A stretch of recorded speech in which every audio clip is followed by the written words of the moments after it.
Hello friend, मैं हूँ रक्षा। रक्षा food junction में आप सभी का बहुत बहुत स्वागत है। तो आज मैं आपके लिए एक व्रत की रेसिपी लेकर आई हूँ जो कि बहुत ही क्रंची और कुरकुरी है।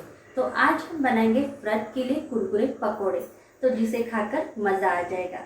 तो अगर आज आप पहली बार मेरे चैनल पर आए हैं तो प्लीज़ मेरे चैनल को सब्सक्राइब कीजिए और बेल आइकन पर प्रेस करना ना भूलें, ताकि मेरे नए वीडियो के अपडेट्स आपको मिलते रहेंगे। तो चलिए रेसिपी को बनाना शुरुआत करते हैं।